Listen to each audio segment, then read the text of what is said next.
from the studios of Postscript Media and Canary Media. So this past Sunday, I had to ditch out on a highly anticipated concert with my family thanks to a 101-degree heat index. It capped a week-long heat wave that's blanketed the Northeast. And right now, as I'm recording, 85 million Americans are under an excessive heat warning. And in parts of the Northeast, temperatures could reach 105 to 110 degrees Fahrenheit with humidity taken into account. And look, a concert is a very small price to pay when thousands of people just died across Europe last week thanks to a truly historic heat dome that sat over the continent for days. And if you look at a heat map of the world, it's like one big red blob. June and July saw extreme heat strike North Africa, the Middle East, Southeast Asia, and large swaths of the U.S. And amid the coverage of Europe's extreme heat that just broke a bunch of records and threatened infrastructure and put a lot of people in the hospital, an uncanny parallel started to go viral on social media. Are we not being clear? We're trying to tell you that the entire planet is about to be destroyed. Okay.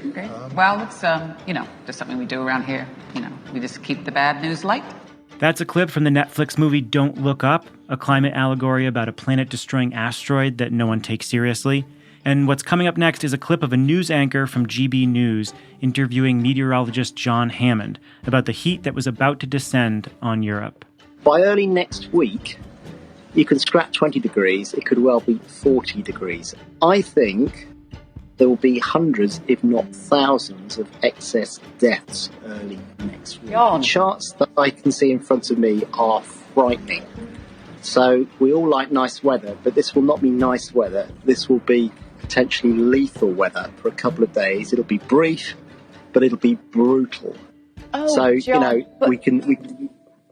So, John, I want us to be happy about the weather and I don't know whether something's happened to meteorologists to make you all a little bit fatalistic and harbingers of doom.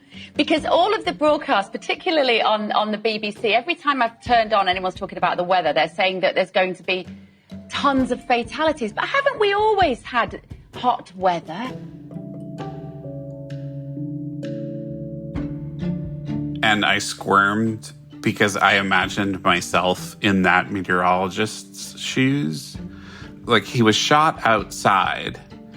It seems to have been done to convey, like, that it's this bright, nice, sunny day. And there he is talking about how it's going to get so hot that people are going to die. And I was glad that he did what he did. And he did it without resorting to screaming. And it's not like climate scientists want to scream and tell people that it's going to kill everyone. But they want to scream and tell people to pay attention because we're going to be facing extreme events like this on a more routine basis. That is Andrew Freedman. He's a climate journalist at Axios, and he's been covering extreme weather events for a decade and a half. And he says that no one, not even the scientists that study this stuff, were prepared for the level of extreme heat that descended over Europe this last week.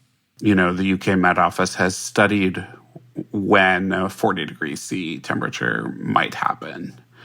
40 degrees C to an American who doesn't know the Celsius scale, a high of 104 degrees has always been this limit that no meteorologist ever thought would be crossed in their lifetime in the UK. Hello, and welcome to this very special YouTube Live from the Met Office in Exeter. This is the Met Office headquarters. I'm meteorologist and weather presenter Aidan McGivern, and it is an extraordinary spell of weather. I've been a meteorologist for a long time. Really, this is one of the most remarkable forecasts I've seen in my lifetime. Last Tuesday, the thermometer at London's Heathrow Airport clocked in at 104 degrees Fahrenheit, or 40.2 degrees Celsius. The airport runway melted. More than a dozen wildfires broke out across London, while tens of thousands evacuated from wildfires in Spain, France, and Portugal. Europe is not ready for heat like this. And new research shows Western Europe is seeing a 3 to 4 times increase in heat waves compared to anywhere else in the northern midlatitudes. And none of this would be possible without climate change. This was largely because of us. This is The Carbon Copy. I'm Stephen Lacey. This week, we're talking about the extreme heat that just gripped Europe, how climate scientists understand it, and the best ways to convey this new reality.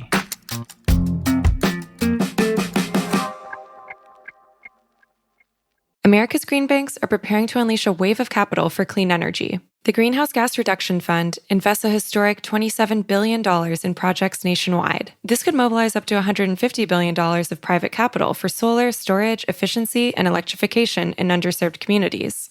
So how do we deploy those billions quickly, efficiently, and with the highest impact? On July 18th, Latitude Media and Banyan Infrastructure will host a virtual event exploring the on-the-ground realities of making America's green banks a success. Register for free by clicking the link in the show notes or go to latitudemedia.com/events.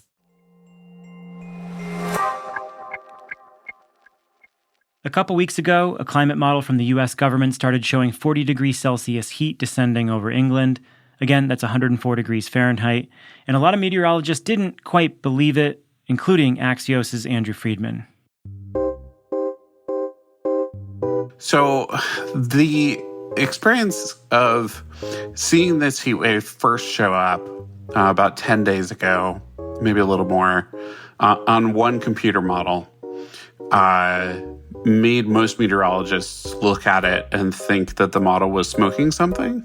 The American computer modeling system has been upgraded, but there's a long-running storyline of it not being as accurate as the European model is.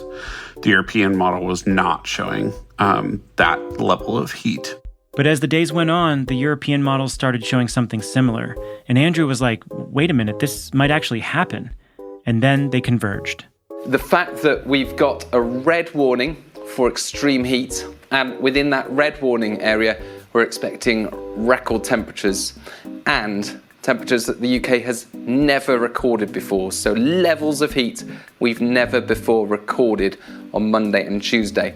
And when it did happen, I personally have been a little bit kind of in this weird state of sadness and shock watching this play out, partly because, this was well-warned days in advance.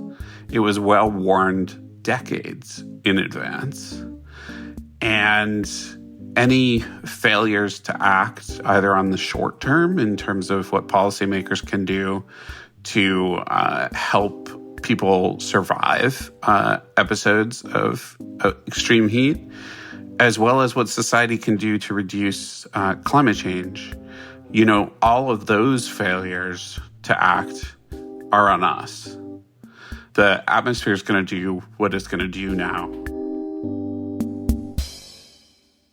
And what it's doing is making extreme heat worse and more likely. This spring, 1 billion people across India, Pakistan, and China baked in an extended heat wave. India and Pakistan saw some of their warmest springs on record, an event made 30 times more likely by climate change, according to the World Meteorological Organization. Now, Europe is a region unaccustomed to extremely hot temperatures, so this latest summer heat wave took a staggering toll. Axios reported over 2,000 dead in Spain and Portugal alone. And while 90% of U.S. homes have some kind of air conditioning, that number is only 5% in England, under 5% in France, and only 3% in Germany. And the lack of ways to keep cool has really dangerous consequences.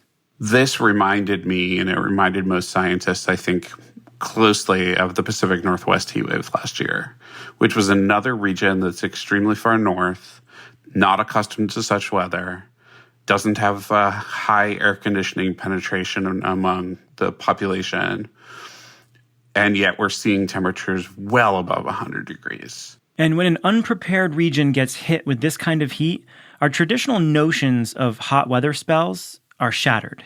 Wire photo agencies that supply media publications like Axios have a history of making heat waves look like fun events, like people playing in a fountain, people in front of an open fire hydrant, kids frolicking. That's not what heat waves of this magnitude really are.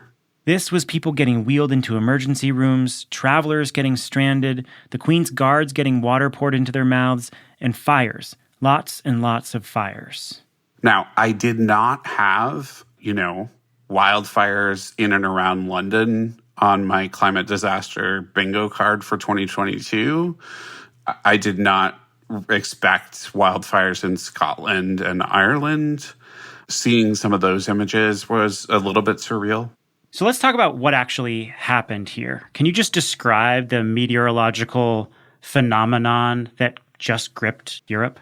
Europe was the victim of a conspiracy of atmospheric factors, and they're both pretty unusual. One is a stubborn area of high pressure, also referred to popularly as a heat dome, that was sitting over pretty much central to Western Europe. Now, what that's doing is it's causing air to sink, it's rerouting weather systems around it, and it is causing its own area of above average temperatures. And then you had this air mass straight out of the Sahara Desert, pretty much, that moved north into Spain and Portugal and affected them for quite a significant period of time. And we saw temperatures go all the way up to around almost 117 degrees in Portugal. But what happened next was you still had that heat dome with its clockwise area of rotation around it. And then you had an area of low pressure sitting to the west of Iberia. Now, that low pressure area then moved a little bit north, and the air currents between the flow around the low and the flow around the high basically kind of formed like a funnel and rocketed that hot air all the way up to the UK, all the way up to the far northern reaches of the UK. And today it's actually traceable in Sweden and other parts of Scandinavia. So is this some sort of unprecedented atmospheric setup like Hurricane Sandy was? No. We've been seeing these stubborn, strong heat domes occur in the summertime and other times more frequently, and they're getting more intense. And at the time that this heat dome was setting up over Europe, you also had one over Asia. You also had one over the United States. You had actually two over Asia, one in Eastern Asia and one in more Central Asia. And looking at the broad Northern Hemispheric pattern, scientists are kind of seeing some of the fingerprints of climate change in the broad circulation. So like in the setup of the jet stream. So let's talk a little bit about that. A few weeks ago, you wrote about a major news study that explains some of the reasons why Western Europe in particular is seeing heat waves that are already outpacing the increase in heat waves in other parts of the Northern Hemisphere.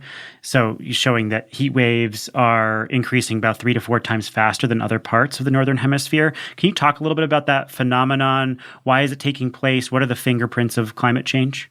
The study that came out a couple weeks ago, which now looks ridiculously well-timed for a journal article, and it's purely random that it came out when it did, but the study that came out about a couple weeks ago showing that Western Europe is seeing a faster spike in heat waves than other parts of the globe really tied that to jet stream patterns. Most people, other than meteorologists, sometimes don't even know what a jet stream means. They just hear the term, and it's a common term used on forecasts, on TV or elsewhere.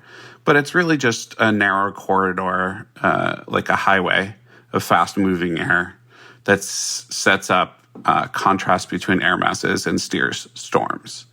So what they've been seeing is certain ways that the jet stream is shaped downwind of Europe.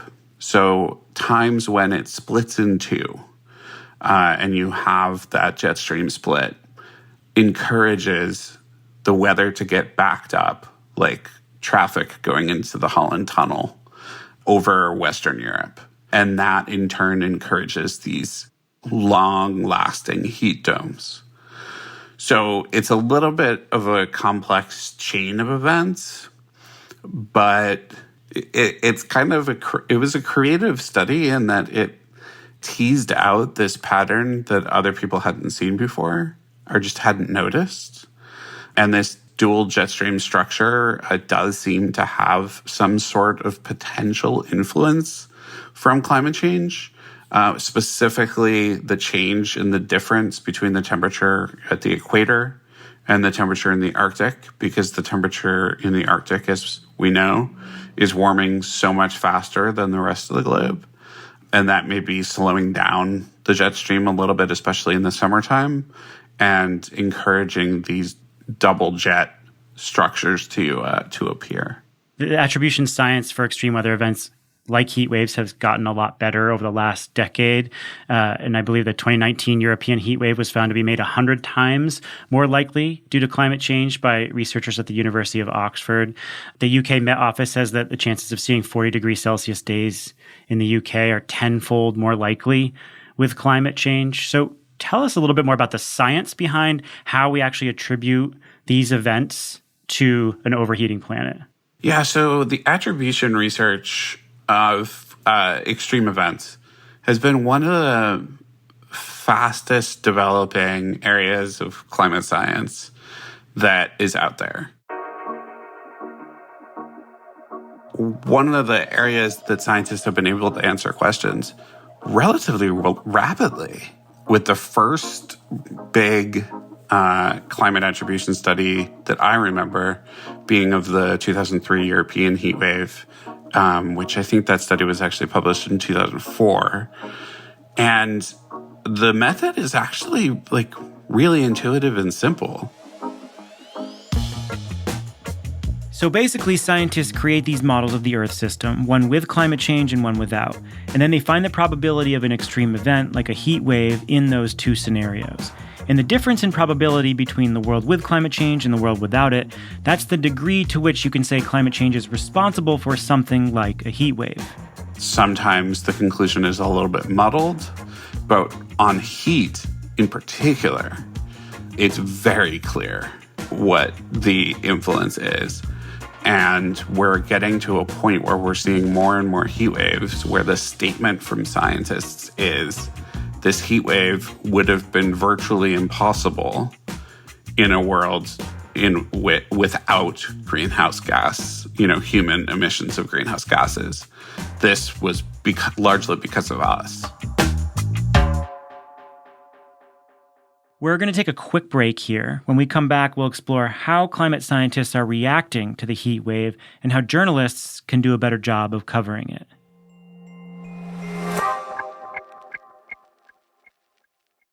On July 18th, join Latitude Media and Banyan Infrastructure as we take a deep dive into the next phase of deploying the $27 billion Greenhouse Gas Reduction Fund. We'll provide practical insights for the state agencies and local lenders at the front lines of dispensing these funds. Where are the bottlenecks? How do we balance speed with transparency? And can America's green banks live up to the expectations of both local communities and Wall Street? Latitude Media's Stephen Lacey, Banyan co-founder Amanda Lee, and Clean Energy Fund of Texas EVP Billy Briscoe will answer these questions and more on July 18th at 1 p.m. Eastern. This is a must-attend for project developers and financiers. Register for free at latitudemedia.com/events or click the link in the show notes.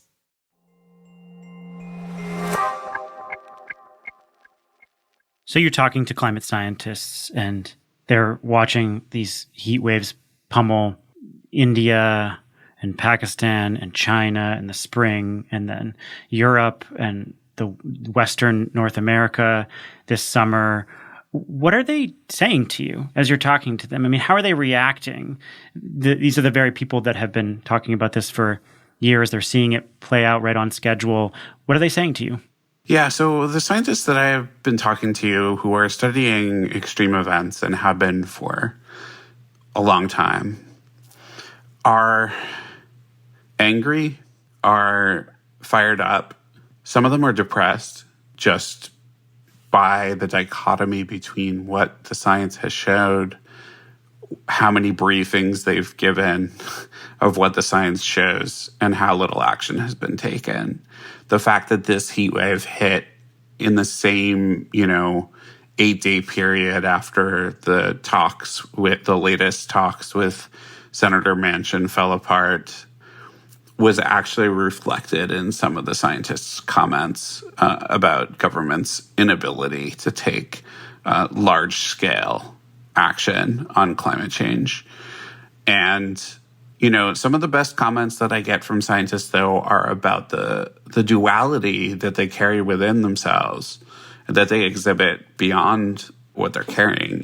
They're the duality of having a mix of incredible optimism and hope for a change, as well as a realization that what is occurring now and what is going to occur is absolutely awful.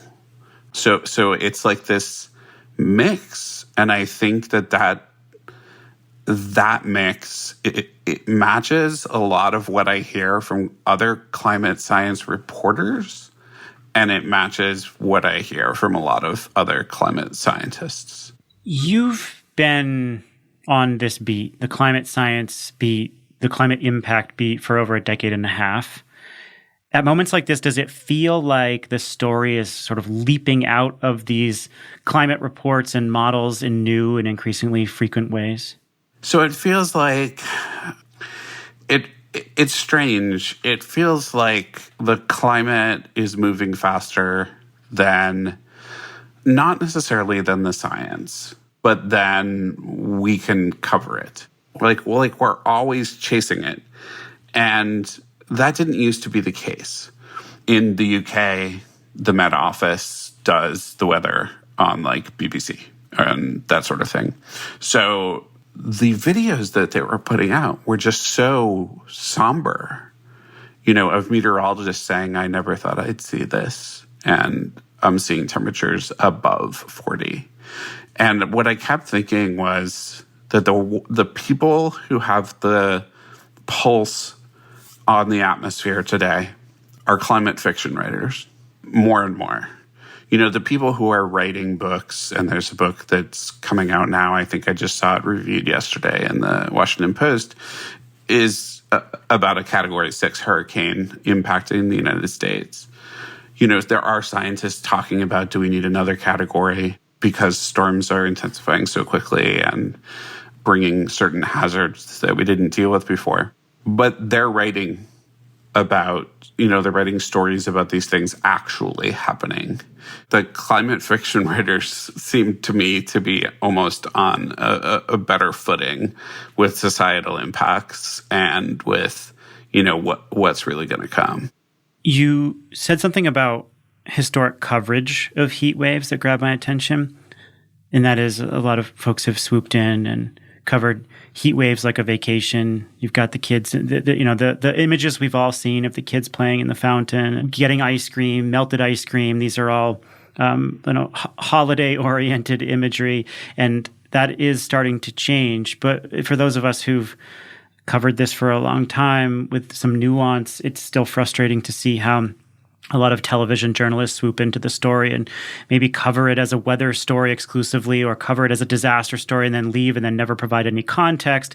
So you have a lot of different frustrating ways that this is being covered. That's changing, particularly in print newsrooms. I think people are really grasping the multidimensional nature of this story and getting better at conveying the right kind of imagery. But I'm just curious about how what are the misperceptions or mistakes that you see in coverage of these kinds of events, and how is that shifting? Yeah, so I'll give you an example of what we've tried to avoid at Axios. I shouted out newsroom-wide and said, hey, we need to avoid any imagery that says or conveys that this heat event is joyful.